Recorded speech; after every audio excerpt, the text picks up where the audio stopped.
Hey gang, I got an offer for you today from LinkedIn. As business to business marketers, your needs are unique. B2B buying cycles are long and your customers face incredibly complex decisions. Isn't it time you had a marketing platform built specifically for you? LinkedIn ads empower marketers with solutions for you and your customers. LinkedIn ads allow you to build the right relationships, drive results, and reach your customers in a respectful environment. On LinkedIn, you have direct access to build relationships with decision makers. Of the 875 million users on the network, 180 million are senior level executives. 10 million are C-level executives. You will also be able to drive results with targeting and measuring with their tools built specifically for B2B. And best of all, they work. Audiences exposed to brand messages on LinkedIn are 6 times more likely to convert. LinkedIn ads also rank #1 for security, community, and ad experience as part of the Business Insider's Digital Trust Study. Make B2B marketing everything it can be and get a $100 credit. It's a $100 credit on your next campaign. Go to linkedin.com/MPN to claim your credit. It's linkedin.com/MPN. Terms and conditions apply. Entrepreneurs Enigma is a podcast for the ups and downs of entrepreneurship. It's about the wins and the fails that we all face being entrepreneurs, and how we learn from adversity. Every week I talk to a different entrepreneur with a story to tell. I'm Seth Goldstein. Come with me on the journey. This is Entrepreneurs Enigma. Let's get started.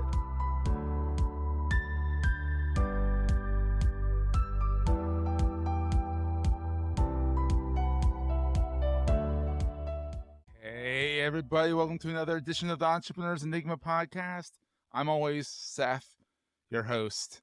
I am here with Adam Dornbusch of EnTribe. He has one heck of a story. Before EnTribe, and you can elaborate more on this, before EnTribe, he helped GoPro become what GoPro is today. Like, what you know of GoPro is because of this man. He'll be modest. He probably will say it to other people too. But I mean, it was pretty cool. I saw you on the Chief Poobah of the Marketing Podcast Network, Jason Falls' podcast. And I'm like, this guy has a story. I mean, that's pretty wild. So, Adam, welcome to the show. Hey, thanks so much for having me. Happy to be How's the here. weather? You're in Los Angeles, right? No, I'm just outside of San Francisco, actually. Oh, you're San Francisco. You're farther north. So Yeah, but it's it's a beautiful little here today. colder? It's a little bit colder, but it's like 65 degrees, gorgeous. Oh, it's warmer here. It's like 87 here. Oof. Wow. It's hot. It's hot for April. So I'm in the Yeah. basement, but it's also like a igloo down in the basement. So go figure. So Adam, how you doing today? How's everything? Everything's great. Beautiful day, just cranking along. Grinding Absolutely. like I like your. For those who are watching the video, check out his fish tank on the TV behind him. I love that. That's a nice little touch. That's the default Roku background. But I like it because you don't have to feed them. Right. It's awesome. Love it. So Adam, let's start off with what is EnTribe? Cool. So EnTribe is a CRM platform for managing a distributed creator community. What that really means is creators all over the world, everyone's taking photos and videos, uploading to social media. Everyone's a creator these days, but they're interacting with brands through social media, and the brands have no control over their creators. So brands are working with influencers and other people like that, but it's really hard to manage a distributed creator network at scale. You can, do some emails, have some spreadsheets, try to DM people on social media, but managing them over time at scale is super labor intensive. We built EnTribe. We built EnTribe to streamline that process. So, I mean, if you're dealing with 10, 20 creators, no problem. If you're dealing with hundreds or thousands of creators, you need a system like EnTribe to be able to communicate with them, reward them, manage their content in the content licensing rights in one place. So when we talk about that, we're not talking about just like, hey, influencer, here's a bunch of crap, go play with it, and do stuff. You're talking about user-generated content. You're talking about like you're actually saying, let's work together, let's collaborate, let's build this content. We'll then license it from you so we can use it on our platforms as well. It's not like Kim Kardashian. Well, a bad example because she does everything wrong. but like an influencer out there who gets a thing and only puts it on her stream, or his or her or their stream, and that's it. This is actually so you can reuse it and put it on your stream, reuse it. And a lot of times these people come up with a lot of fun stuff that isn't necessarily what you would have thought of as a company. Exactly. The biggest difference I would say is influencers, you're giving them the brand pitch. You're telling them what you want them to do. You're paying them upfront. So it's a paid ad. And then they go do whatever they want and you have very little control over it. But they're producing what they want to produce.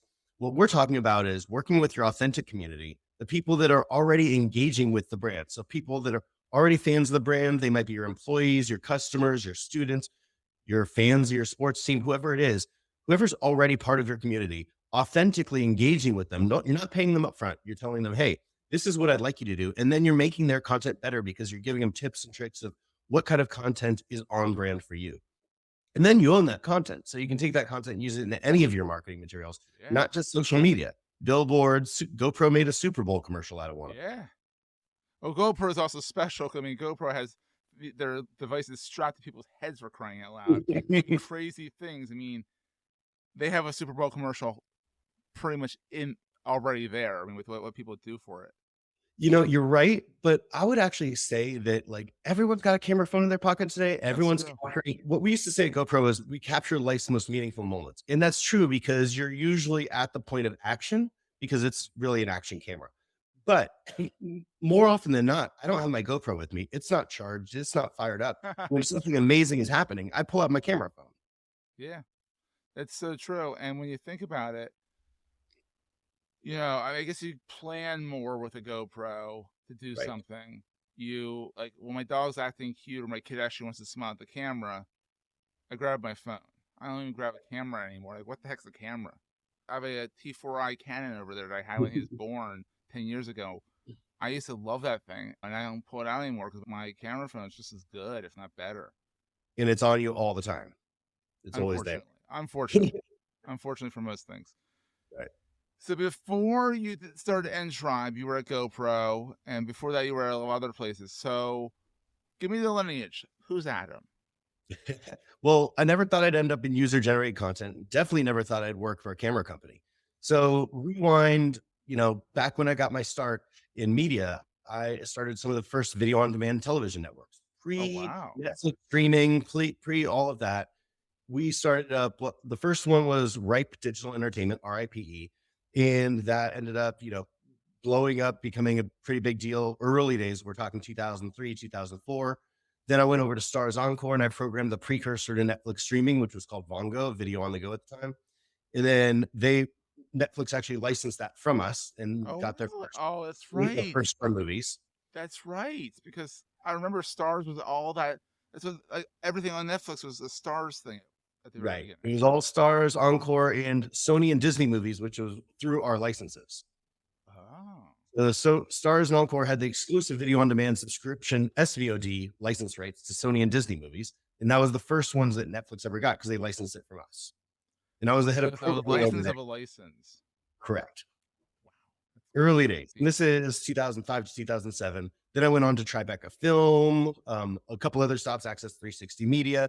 Ended up at Current TV, Al Gore's TV network, ran biz dev for him for a little while. And then you also met Bob DeNiro. Oh yeah, I Tribeca Film. I used to work for him for a little bit. I bet that he's a character. We built his first slate of films. So Tribeca Film was the film festival. He wanted to take that film festival and put it on video on demand. So he wanted to put on like United Seatbacks, Comcast on demand, things like that. So he brought me in to help. He and Jane and a bunch of other smart people brought me in to help figure out how to do that. So we licensed the first slate of films that we actually own the rights to. And then we put it on as the Tribeca Film package. That's wild. And then from there, you're not GoPro yet. No. So after that, went to Current TV. Current TV, we were licensing citizen journalism from all over the world. So this is my first step into user-generated content.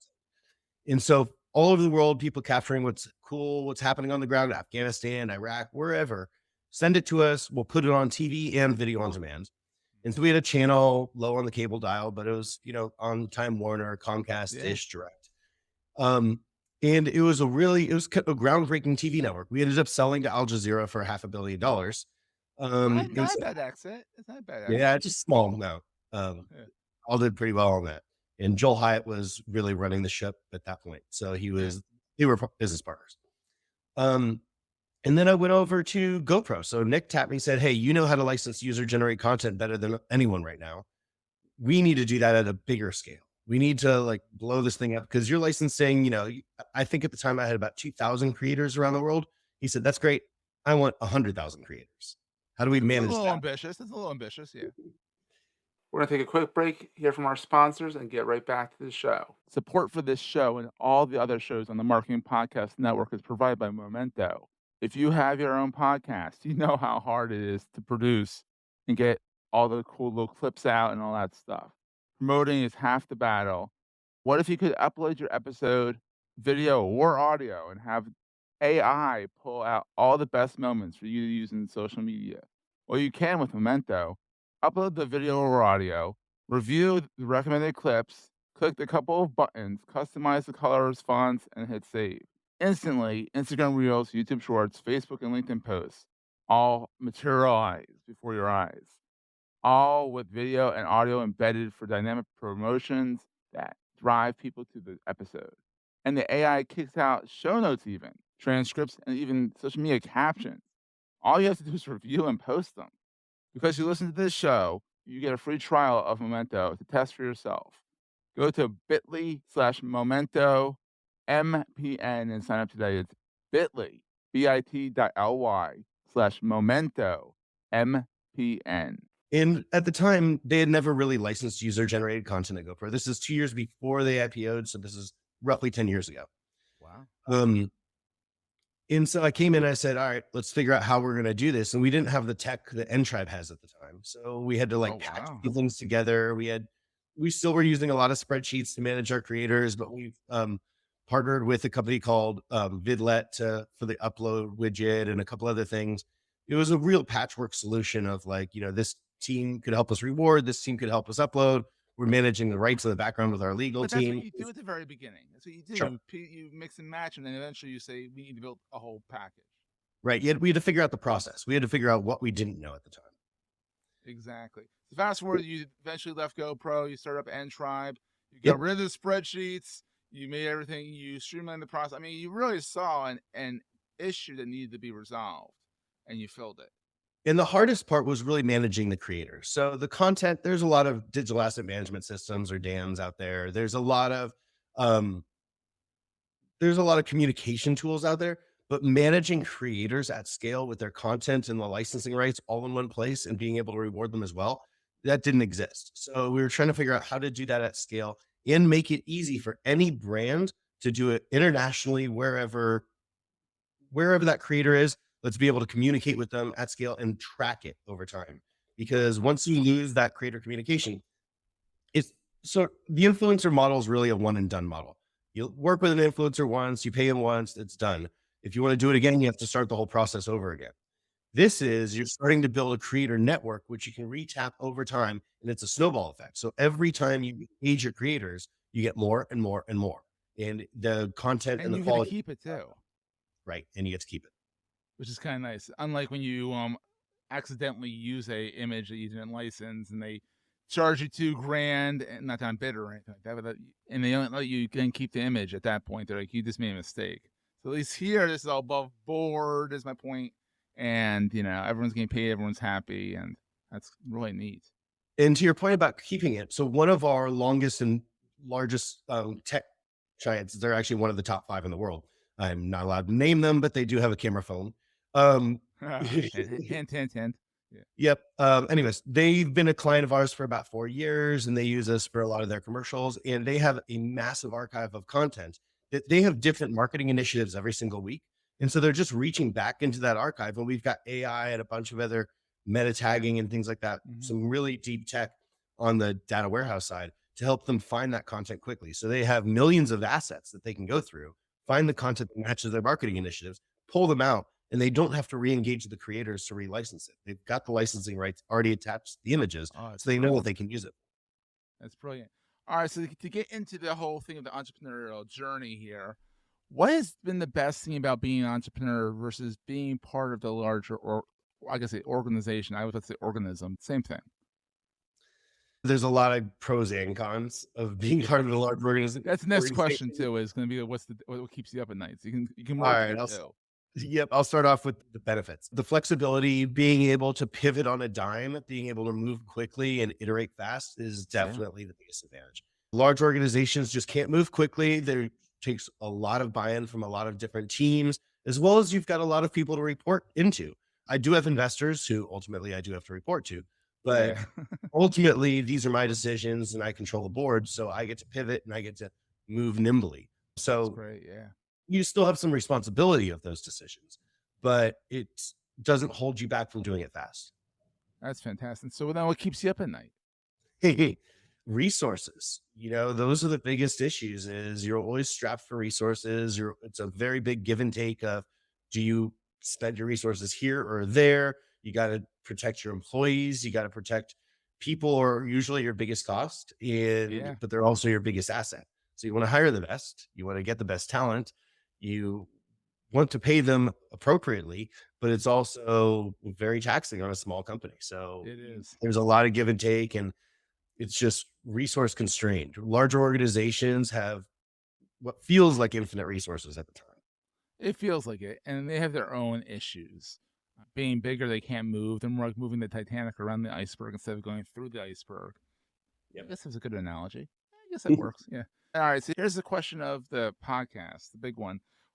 What is the most important thing to carry with you all the time? You mean like physically or mentally? You can go as deep as you want. To carry with you all the time. Communication tools. You need to be able to respond fast if a flame heats up. Like the other day, there was an issue with the platform that we didn't want it to cause any problems with our clients. And that happened a lot early days, several years ago. It was happening all the time when we were just building the platform. It always Now does. it Yeah. almost never happens. Well, that's So when it does happen, I need to mobilize the team fast. And what's amazing about my team is they've got their phones with them all the time. And if they're not on their computer, they're on their phone. And Slack is an amazing tool. And we just basically raised the flag. Everyone jumped on within 10 minutes and it was solved, which is amazing. And not one client ever saw an issue, but we've also got tracking tools. So we know if the client sees an issue, we can contact them immediately. and be proactive about it. And that way for them to be, what's going on? That's the last thing you want is an email or a phone call from a disgruntled client. Even if they're not disgruntled, they're just confused. Like, Right. why is this thing not loading? Like, I had a problem with one of my CMSs today. I had to write them saying what's going on. They're like, oh, we're working on it. I'm like, well, you could have told me that. Right. I'm like, it's fine. Go fix the servers. I got it. Stuff happens. But you send out an email. Do an automatic email saying it's, I guess some people say they don't create a fire. If there's a small fire, they'll make it bigger. But sometimes it's better to just tell people. We're fixing it. One of my bosses used to tell me, if you see a train that's going too fast and is going to go off the tracks, let everyone know before it goes off the track. Yeah, it's kind of nice. Yeah. So where can people find you online? Where's your major watering hole? Where do you hang out? So LinkedIn almost religiously. I work with social media all the time, but I also see the pitfalls of social media. So I try to stay on a personal level, on a business level. I'm there all the time, but LinkedIn's pretty easy to find me, but I'm also on Reddit all the time. I love Reddit. It's so underutilized. It awesome. is.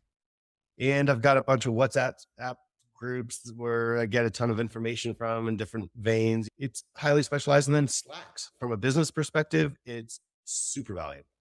It is. And then it's EnTribe. Is it .com? Yep, .com. So it's engage your tribe. So it's EnTribe. So engageyourtribe.com. So EnTribe. Love it. Love it. Adam, thank you so much for being on the program. I really appreciate it. Awesome, Seth. Thanks so much for having me. Appreciate it.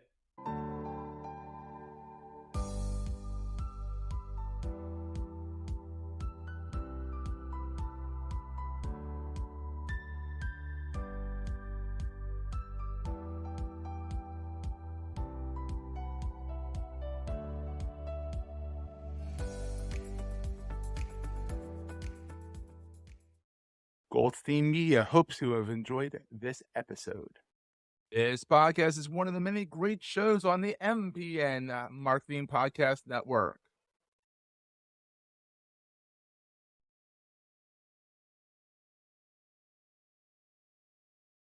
You may know you're listening to this show along the Marketing Podcast Network, but did you know there are other great shows on MPN to help your business? Kevin Hunt is one half of a great podcast called Hansen and Hunt on MPN. Kevin, tell us what these fine folks will get out of listening. Hansen and Hunt is a place for marketers and communicators for brands, companies, and organizations of all kinds to stay on top of industry news and trends. Eric Hansen and I discuss things that make them think, things that help them do their jobs better, things that help them hopefully show up smarter with the boss. We are a monthly show, and we've been at it since 2014. Awesome. Where can people subscribe? Their preferred podcast app, of course, or head to hansenandhunt.com or follow our show at marketingpodcast.net. You heard him, folks. Go subscribe. This podcast is heard along the Marketing Podcast Network. For more great marketing podcasts, visit marketingpodcasts.net.